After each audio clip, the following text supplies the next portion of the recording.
بہت سے محبت بھری کہانیاں سنیں جس میں دو پیار کرنے والے ایک دوسرے کو بے انتہا محبت کرتے ہیں۔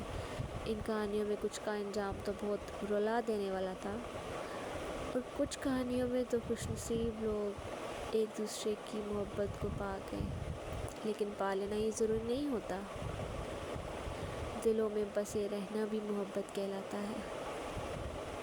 آج کی کہانی بھی ایک ایسی ہی نادان اور معصومانہ محبت کی ہے، جس میں دو معصوم سے دل ایک دوسرے سے بے حد پاک محبت کر بیٹھے۔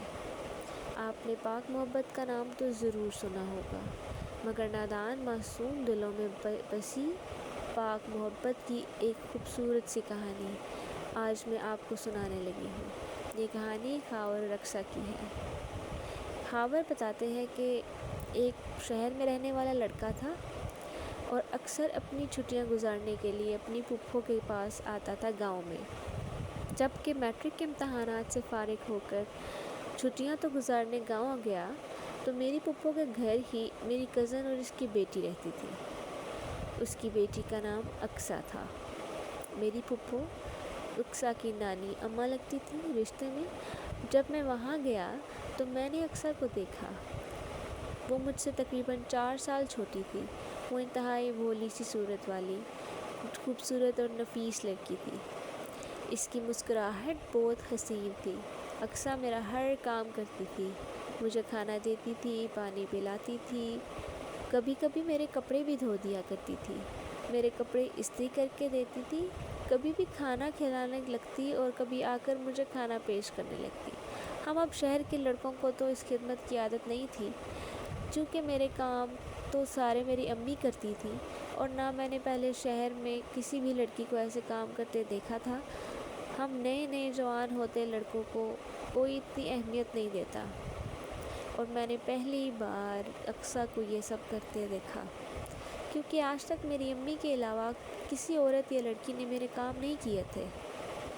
یہ شاید گاؤں کا دستور تھا کہ وہاں کی چھوٹی سی لڑکیاں بھی اپنے گھر آئے مہمانوں کی بہت عزت کرتی تھیں اور انہیں کھانا خود پیش کرتی تھی۔ اقصیٰ کو یہ سب کرتا دیکھ کر مجھے بہت اچھا لگتا تھا، اور میرے دل میں خوش ہوتا تھا کہ یار کتنی اچھی لڑکی ہے، ایک دم پرفیکٹ پیکج، یعنی جو خوبیاں ایک شوہر کو اور ساس کو چاہیے ہوتی ہیں سگر ہونے والی، وہ سب اس میں تھی۔ اب میں دل ہی دل میں اس کے بارے میں سوچنے لگا، وہ مجھے وائف مٹیریل کے طور پر لگنے لگی۔ اب اس زمانے میں اس کو اپنی وائف سوچنے لگا کہ یہ تو میری پرفیکٹ بیوی بن سکتی ہے، لیکن پھر کچھ دن بعد میں نے اپنے خیال کو جھٹکا اور سوچا کہ خاور وہ تو تم سے چھوٹی ہے، ایسا مت سوچو اس کے بارے میں۔ وہ ہماری بات نہیں ہوتی تھی ایک دوسرے سے، حالانکہ پورا دن ایک دوسرے کے ساتھ ہوتے تھے، لیکن پھر بھی بات تک نہیں کر سکتے تھے۔ وہ بھی مجھ سے بات نہ کرتی، بس کھانا دینا ہو یا کھانے کا پوچھنا ہو تو بس میرے ساتھ بات کر لیتی تھی۔ وہ زیادہ تر اپنی نانی اماں کے ساتھ یا میری پھپھو کے پاس ہی رہتی تھی۔ میں نے اسے ایک دن بولا، اقصیٰ اب میری چھٹیاں ختم ہونے والی ہیں، کیا تم میرے ساتھ کبھی کبھی بات کر لیا کرو گی؟ اس نے ہنس کے ہاں بولا، اور میں خوشی خوشی گھر جانے کی تیاری کرنے لگا۔ چھٹیاں گزار کر میں اپنے گھر واپس آ گیا۔ گھر آتے ہی میں نے اسے میسج کیا، اور پھر بہت لیٹ شام کو اس کا رپلائی آیا۔ ہم نے سلام دعا کی اور ایک دوسرے کا حال چال پوچھنے لگے۔ اچھا، میسج پر بھی ہم ایک دوسرے سے اسٹریٹ نہیں ہوئے اور نہ ہی کوئی زیادہ بات کرنے لگے، بس ہفتے میں ایک کوئی بار بات ہو جاتی تھی، یا پھر شاید مہینوں میں، کیونکہ اس کے پاس پھپھو کا فون تھا تو ہم دونوں میں ایک کوڈ ورڈ تھا، ڈبل کوسچن مارک۔ جب بھی ہم بات کرنا شروع کرتے تھے تو پہلے ایک دوسرے کو ڈبل کوسچن مارک بھیجتے تھے، پھر بس تھوڑی سی بات ہوتی، اور پھر کچھ وقت کے بعد گاؤں میں میرا دوبارہ چکر لگا۔ اب وہاں جا کر وہی حالت ہوئی، ہم ایک دوسرے کو دیکھ لیتے مگر بات نہ کر سکتے تھے۔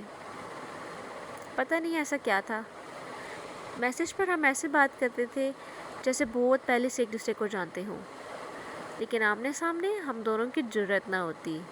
میں نے ہر لڑکی سے بات کی تھی، لیکن ہر لڑکی سے ہنسی مذاق بھی کیا تھا، لیکن نہ جانے اقسام میں ایسا کیا تھا کہ میں اس کے سامنے اسے کوئی بات تک نہ کر سکتا تھا۔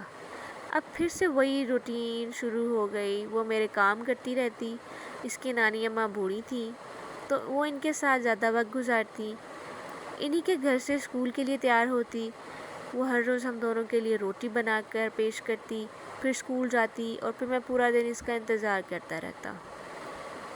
ہم گھر میں 3 لوگ ہوتے تھے، اس کے بغیر وقت کیسے گزرتا تھا یہ صرف میں ہی جانتا ہوں۔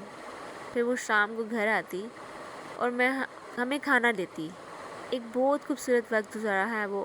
سردیاں ہوتی تھیں، ہم تینوں رات کو اکٹھے آگ کے پاس بیٹھے ہوتے تھے، وہ گرم گرم روٹی بناتی جاتی اور ہم کھاتے جاتے تھے، وہاں بہت زیادہ مزہ آتا تھا۔ پھپھو باتیں کرتی اور ہم زور سے ہنستے تھے، اور پھر پھپھو ہم دونوں کو بہت پیار دیتی تھی۔ رات کے وقت وہ ٹی وی پر پی ٹی وی چینل پر ایک سیریل دیکھتی تھی اور میں بس اس کو دیکھتا رہتا تھا۔ پتہ نہیں لڑکیوں میں ایسے کون سی چھٹی حس ہوتی ہے کہ ان کو سب کچھ محسوس ہو جاتا ہے، کہ کوئی ان کو پیار کی نظروں سے دیکھ رہا ہے اور وہ ان نظروں کا مطلب خوب جانتی ہوتی ہیں۔ وہ بھی میری نظروں کو محسوس کر رہی تھی، مگر کوئی ری ایکشن نہ دیتی، میری نظریں صرف اس کو دیکھنا چاہتی تھی۔ وہ ہلکا سا مسکراتی رہتی اور محسوس کراتی رہتی کہ وہ سب جانتی ہے۔ بڑی ہی پاک محبت تھی۔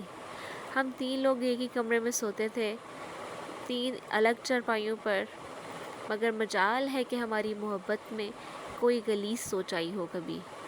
بہت ہی نادان، معصومانہ اور کمال کی پاک محبت تھی، یہ جانتے ہوئے بھی کہ ہم ایک دوسرے کو چاہتے ہیں، کبھی ایک دوسرے کے قریب نہیں گئے۔